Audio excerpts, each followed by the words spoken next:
Welcome to English for All with Khadija USA, learning step by step at your own pace. Eyes Open 3, Unit 1, Lesson 5, Extreme Living. Welcome back to Eyes Open 3 Presentation Plus B1 learners, designed especially for 9th grade level. Open up your students' books, Unit 1, Extreme Living. Page 16. Speaking, giving your opinion. Let's watch a video. Which do you prefer, towns and cities or the countryside? Let's go ahead and take a watch. Keep in mind, answer these following questions. How many of them? For A, like the countryside. How many like towns or cities? Or how many like both? So which do you prefer? Think also of what do you prefer, towns and cities or the countryside? Enjoy the video. Which do you prefer, towns and cities or the countryside? I prefer the countryside. It's quiet and peaceful and really beautiful. I love going into the woods and looking for animals. If you're very quiet, you can see a lot. Oh, I don't know. I love big cities, but I also love the countryside. I think cities are great for indoor activities, like visiting museums or seeing concerts. But the countryside is great for outdoor activities, like horse riding and hiking. I live in a small town, but I'd love to live in the country. Everyone knows you and your problems in a small town. I prefer the city. I love going there to shop and see concerts. There aren't a lot of shops or concerts in the country. It's a little boring. I prefer the country because you can go for walks and ride your bike in the fresh air. The air in the city is dirty and unhealthy. It smells really awful. I like living in a city because there's a lot to do. You can go to a different park or neighborhood every day.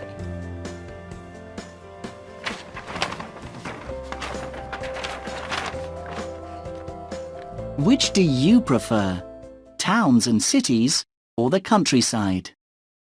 Section 3. CD 1, Track 15. Listen to the conversation. Do you live near the school, Mark? No, I live in Chesterton. Do you know it? Yes, I live there too. I think it's a great place to live. Oh, I don't think so. Nothing ever happens, and there's nothing to do. It's boring. Well, I don't agree. There are lots of things to do. What about the sports centre and the youth club? Maybe, but all my friends live here in town, and I can't go out with them in the evening. Okay, perhaps you're right. That is a problem. But I reckon Chesterton is healthier than town. The air, you mean? Yes, I suppose so. I like taking my dog for walks in the country. You see, maybe living in a village isn't all bad. Okay, perhaps you're right. Section 4. Complete the conversation with the useful languages. Useful language. I don't think so. Maybe, but I reckon. I don't agree, or I agree. Yes, I suppose so. Okay, perhaps you're right.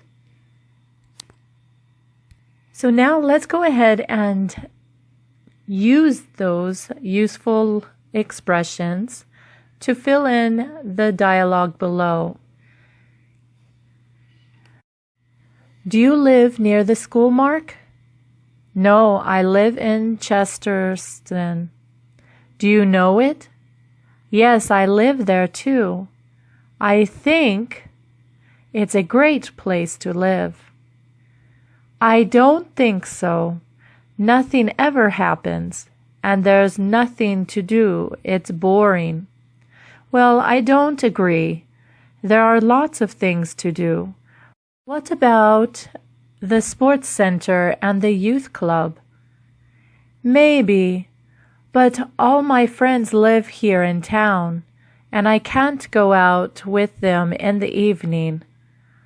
Okay, perhaps you're right. That is a problem, but I reckon Chesterton is healthier than town. The air, you mean? Yes, I suppose so. I like taking my dog for walks in the country. You see, maybe living in a village isn't all bad. Okay, perhaps you're right.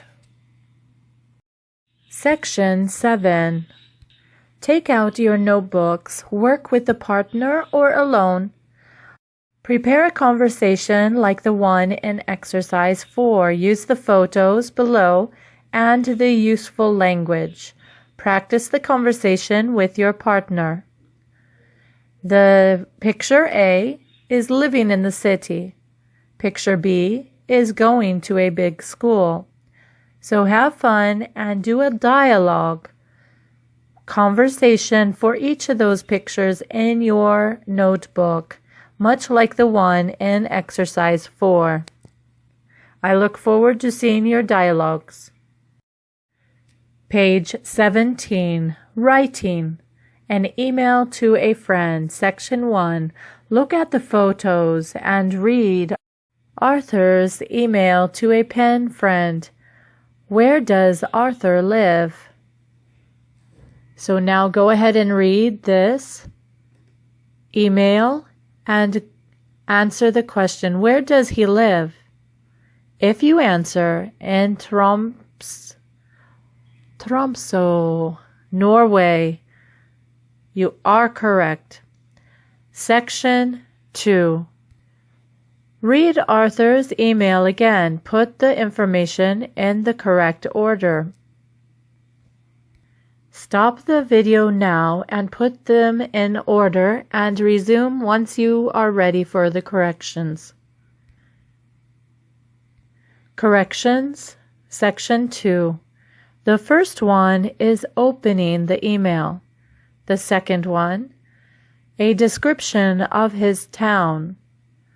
The third one, activities he does at different times of the year. Number 4, questions to his friend. Number 5, closing the email. Please also note the useful language. We use special phrases to open and close emails every day to a friend or family. Opening an email, thanks for your email, and then their names. And then we continually close our emails by writing, write back soon, best wishes, see you soon, best regards. Many end closures to end the email. Now for Section 3. Look at the useful language box. Add the examples below to it. How are you and your family? For all your news. Write back and tell me your news. It was great to get your email. Hope to hear from you soon. So now let's go ahead and put them in the correct categories. Again, pause this video until you have done so. Have 2 columns, one for opening an email. The second column, closing an email. What phrases, what sentences would you use under each one of those? Place them now. Now for corrections, Section 3. Under the column opening an email, you should have put, how are you and your family? The second one is, thanks for all your news. The third one is, it was great to get your email. Now for the column closing an email. You should have put 2 entries here. Write back and tell me your news. Then finally, hope to hear from you soon. Now get writing. Plan, write, and check. First, we must always plan an email.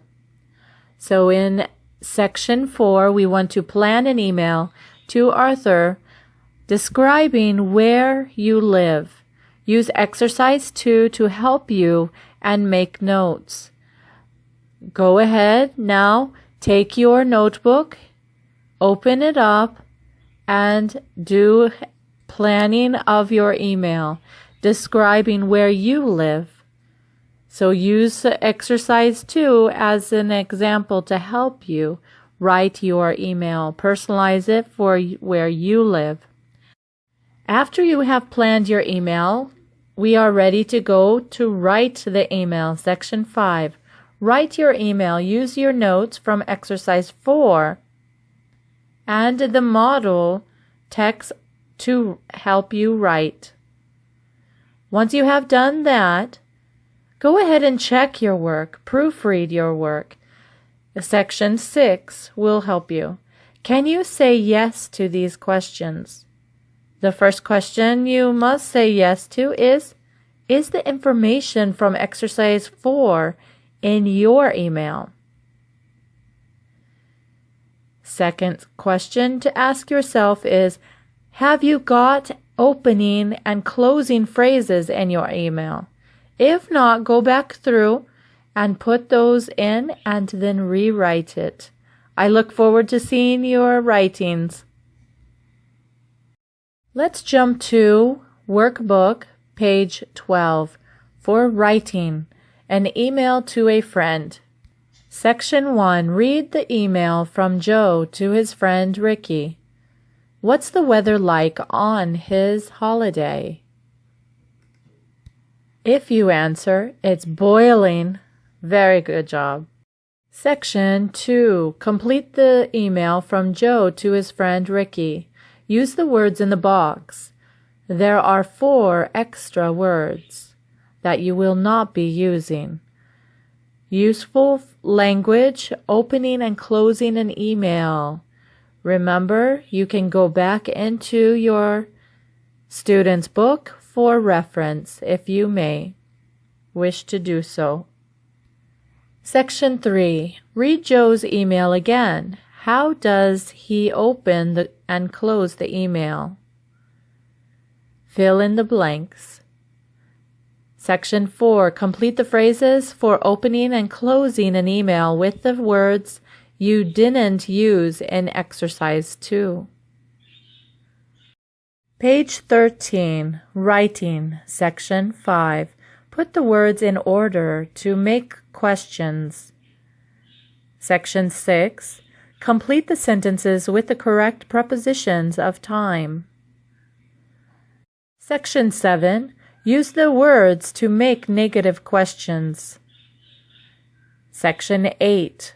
Read the email again. Number the things in the list in the order they appear. Now the section for planning. Plan section 9. Imagine you are on holiday in an exciting place. Use the headings in exercise 8 and your imagination. Write notes before you write. Section 10. Write. You are now all ready to write to the friend about your holiday. Look at page 17 of the student's book to help you. Please note, if you do not have room to write here in your activity book, your workbook, go ahead and go to your notebook and write there. Section 11. Now you are ready to check your email. Check your writing. Can you say yes to these questions? If you cannot, go through and correct the ones that you had said no to, and rewrite, do a second draft. Now for Unit 1 review, page 14.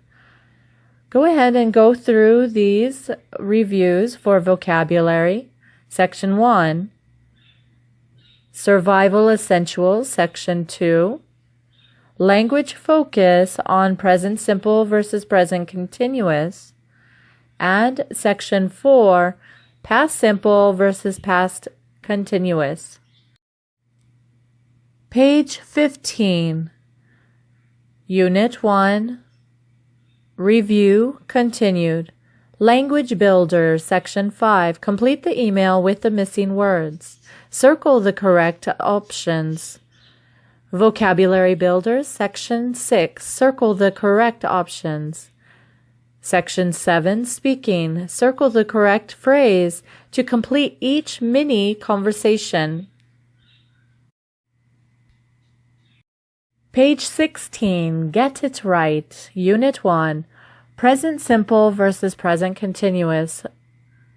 WH questions. Section 1. Are the questions correct? Correct the incorrect questions. Past simple versus past continuous. Section 2. Find and correct 6 more mistakes with the past simple and continuous in the email. Now for prepositional phrases, time expressions. Section 3. Complete the sentences with in or on. Again, if you need to reference back to the unit, you may do so.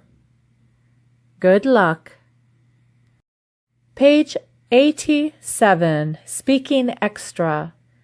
Now for giving your opinion. Section 1. Put the words in order to make sentences from the Real Talk video in the student's book. Section 2. Listen now to the audio and circle the correct answer.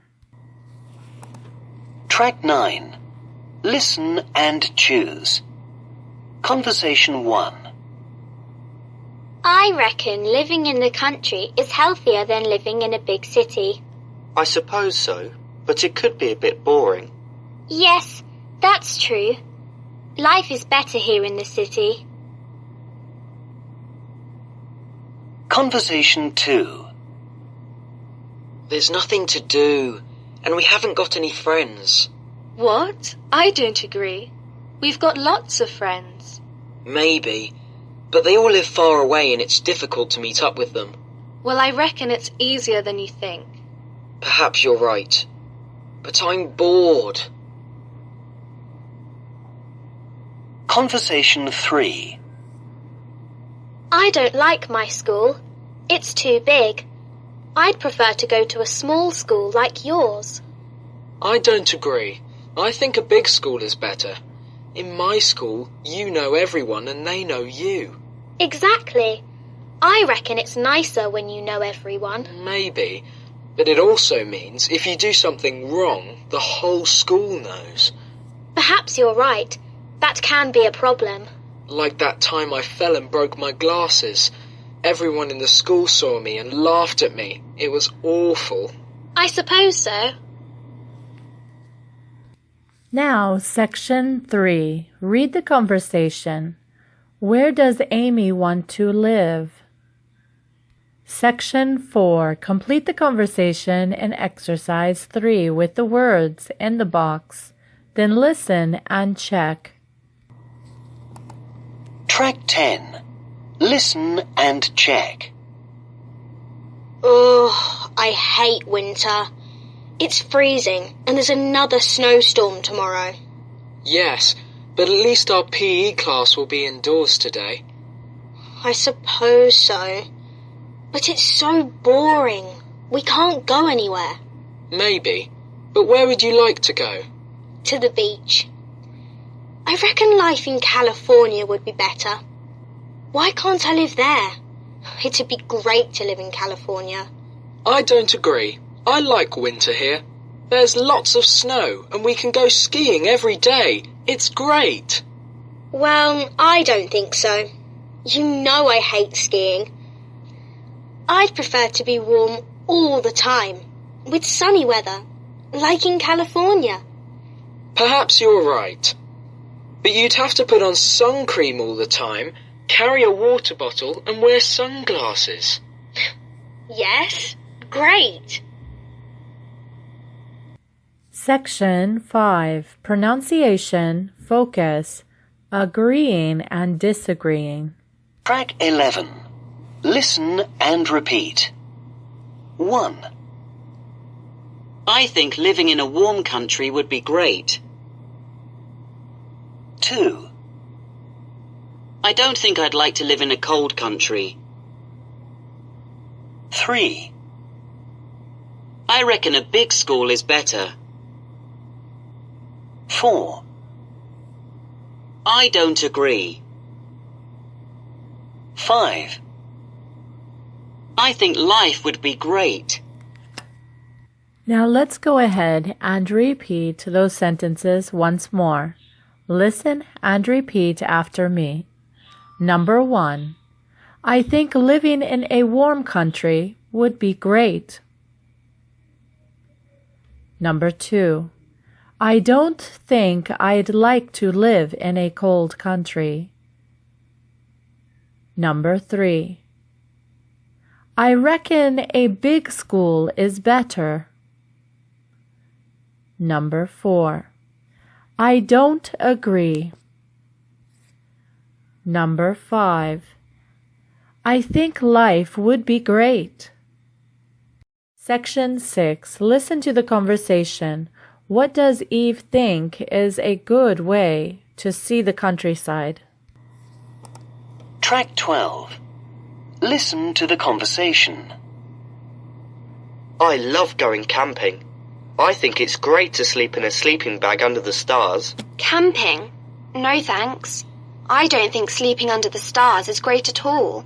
You're probably freezing, and in this country there's always heavy rain. That's probably true, but where's your sense of adventure? I reckon you have to be mad to go camping. Maybe, but it's the best way to see the countryside and to get some fresh air. I don't agree. There are lots of ways to do that. You can go cycling or trekking. That's what I like doing. Yes, I suppose so. But when you go camping, you have more time and it's more relaxing. Fine, but I still prefer to sleep in a big, comfortable bed in a hotel. So now complete Section 7 and 8.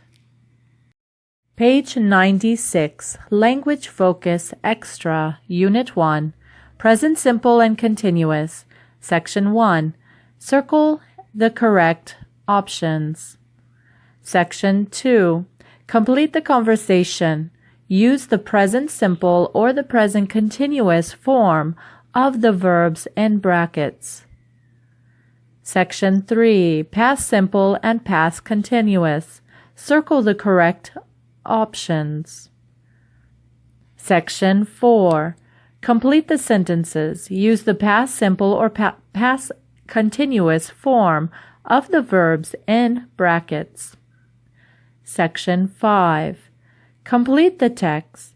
Use the past simple or the past continuous form of the verbs in brackets.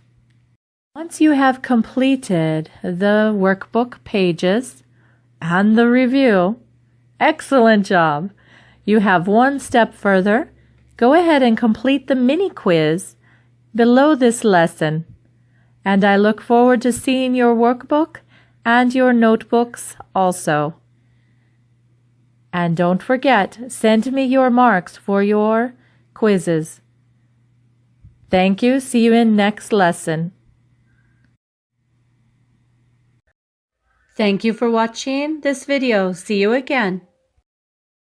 Please don't forget to tick subscribe, like, and hit the golden bell for more videos. See you in the next video.